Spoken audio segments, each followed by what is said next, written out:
Hello and welcome back to my channel project PMYP। Already 2 lectures upload हो चुके हैं regarding factory act. हम लोग यहाँ प्रिपेयर कर रहे हैं फॉर यूपीएससी EPFO एग्जाम जो कि 2 जुलाई को कंडक्ट होने वाला है। हमने 2 लेक्चर्स फैक्ट्री एक्ट पे देखे हैं। उसके पहले हमने 11 लेक्चर्स टोटल देख लिए थे, जिसमें से एक MCQ का लेक्चर था, बाकी 10 हमारे बेसिक्स थे अबाउट इंडस्ट्रियल रिलेशन। ये सब आपको एक ही प्लेलिस्ट में मिल जाएगा जो कि डिस्क्रिप्शन में और पिन कमेंट में भी टैग्ड है। सो लेट अस बिगिन। 2 लेक्चर में हमने क्या क्या देखा, पूरा हिस्टोरिकल बैकग्राउंड और डिफरेंट डेफिनेशंस हमने देखी है। आज हम सेक्शन 39 से शुरू करने वाले हैं of the factory act. So let us begin.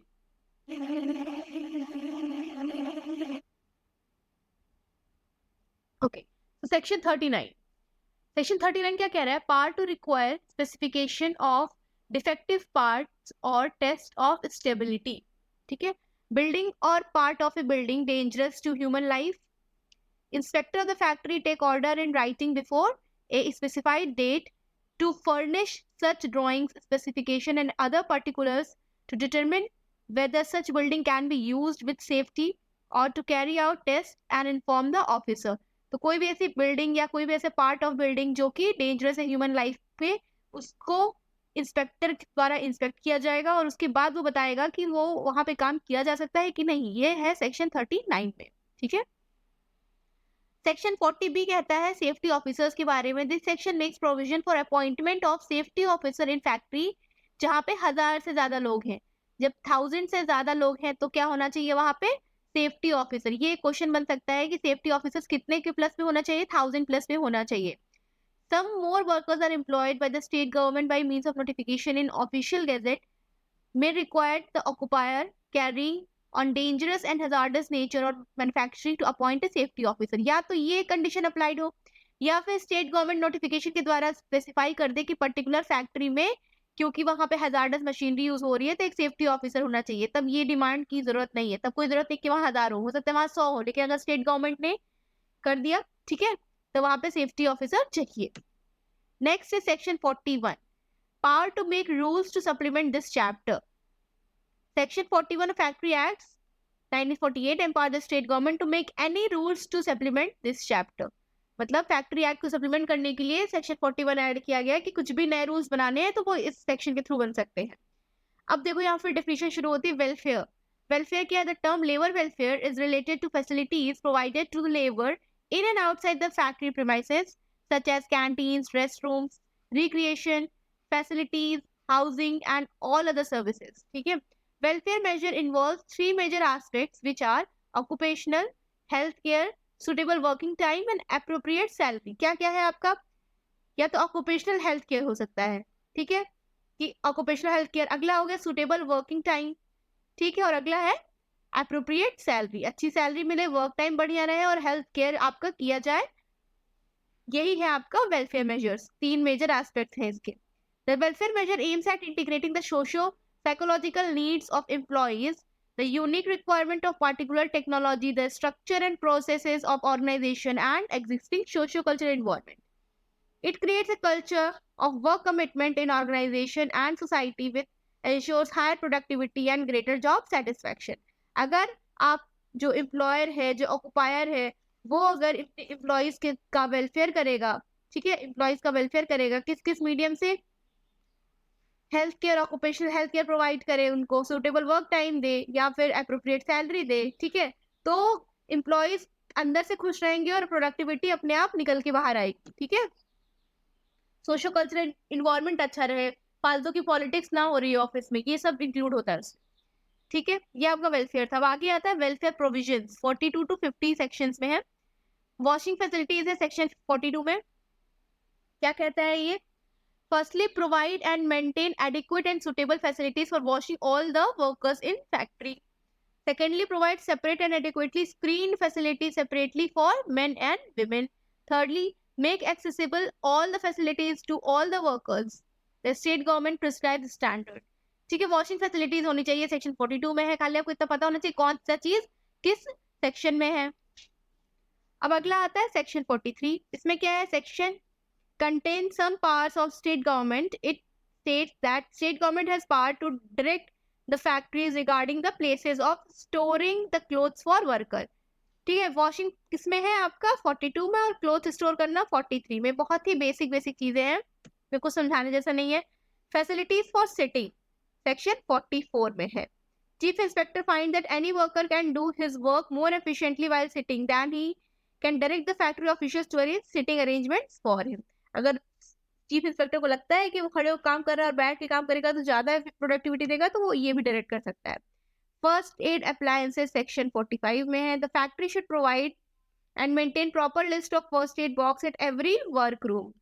Her room में आपका वो भी होना चाहिए, हमने पहले पढ़ा था कि एक मेन स्विच बोर्ड होना चाहिए जहाँ पे हैवी मशीनरीज है, ताकि अगर कोई बात मशीन में कोई मैल फंक्शन हो जाए तो तुरंत इलेक्ट्रिसिटी या पावर कट किया जा सके। ठीक है। फर्स्ट एड बॉक्स होना चाहिए। Under this act the number of boxes should not be less than 1 for every 100 और 50 वर्कर्स। हर 100 से 50 वर्कर्स के बीच में एक सेफ्टी बॉक्स होना चाहिए। ठीक है। और हर वर्क रूम में एक सेफ्टी बॉक्स होना चाहिए। Moreover the first aid boxes should have all relevant content. ये नहीं हो कि खाली डिब्बा है, प्लस साइन रेड कलर का रेड क्रॉस बन के रखा हुआ है, नहीं, उसके अंदर रिलेवेंट मेडिसिन भी होनी चाहिए। There should be nothing except the prescribed contents in the first aid box. Each first aid box should be under control of first aid in charge, who will handle all its requirement and utilization. ठीक है।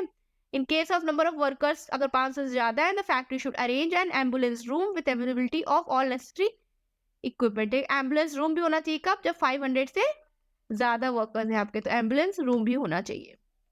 Every factory where the number of workers exceeds 250, then the state government will direct the factory owners to provide and maintain a canteen for workers. Moreover, the government may lay down certain conditions for construction of factory, like the food stuff to be served, the date of by which such canteen shall be provided, the constitution of managing committee of the canteen, get standards in respect of construction and accommodation of canteen. Canteens किसमें है आपका, ये तो याद ही रहेगा, canteen आपका 46 में है।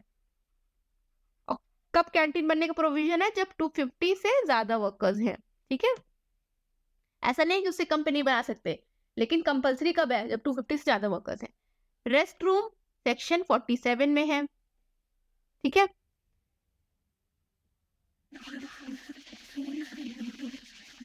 Just a second. Rest room किसमें है, सेक्शन 47 में। The number of workers in factory crosses 150, then the factory owner should construct and maintain shelter and rest room. देखो 150 से ऊपर है तो क्या होना चाहिए, rest rooms, rest room. Section क्या है आपका 47। उसके बाद क्या था, 500 प्लस से पे क्या मांगा था, 250 प्लस पे क्या था, कैंटीन था। सेक्शन क्या था इसका 46 था। ठीक है। 500 प्लस पे क्या होना चाहिए, एम्बुलेंस रूम, एम्बुलेंस रूम होना चाहिए। 50 to 100 वर्कर्स पे एक फर्स्ट एड बॉक्स होना चाहिए, फर्स्ट एड बॉक्स होना चाहिए। ठीक है। हर रूम में फर्स्ट एड बॉक्स होना चाहिए। इस तरह के डिफरेंट डिफरेंट प्रोविजन। अगला आता है section 48, it is about creche. Due to workforce diversity nowadays women's participation is increased. अब जब वुमेन्स आएंगी तो हो सकता है उनके छोटे बच्चे हैं तो वो भी आएंगी साथ में, इसीलिए क्रेच की फैसिलिटी होनी चाहिए। कहाँ कब होनी चाहिए, हर जगह। यहाँ लिखा कंपल्सन कब है, where number of women workers exceeds 30, then the factory should arrange a special room for workers kid who are aged below 6 years. The room should be properly lighted and ventilated. Creche कब होना चाहिए, जब 30 से ज्यादा women's हो और 6 साल से कम बच्चे वहां रहेंगे। ठीक है। यहाँ पे दो प्रोविजंस है, आर्टिकल सेक्शन 48 में है ये। ठीक है। एडिशनल फैसिलिटीज है, यहाँ पे देख लेते हैं क्या क्या फैसिलिटीज है। Additional facilities depending upon number of employees. 30 women पे क्रेच जो हमने देखा, 150 पे रेस्ट रूम, 500 पे एम्बुलेंस रूम होना चाहिए, फुल टाइम वेलफेयर ऑफिसर होना चाहिए, 1000 पे सेफ्टी ऑफिसर होना चाहिए, और 250 पे कैंटीन होनी चाहिए। जो हम पीछे देखते आए हैं वही सब है यहाँ पे। कैंटीन किस में था आपका 46 में था, राइट। यहाँ लिख देते क्रेच किस में था आपका 48 में था। ठीक है।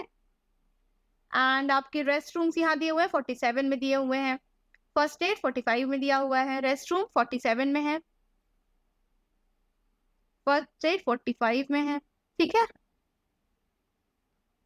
So this was it. अब आता है अगला। अगर ये टेबल आप देख लेंगे ना और पीछे का नहीं पढ़ेंगे, ठीक है? बस ये टेबल ध्यान देना है आपको। आपको तो पता ही है कि क्रैच होना चाहिए तो अच्छा सा वेंटिलेशन हो, ये तो बहुत कॉमन चीज़ है कि एम्बुलेंस रूम है तो वहाँ पे अच्छी मेडिसिन्स हो, ठीक है? सेफ्टी ऑफिसर है, उसका क्या काम है, कैंटीन है तो वहाँ अच्छा खाना होना चाहिए, ये तो कॉमन सी चीज़ें हैं।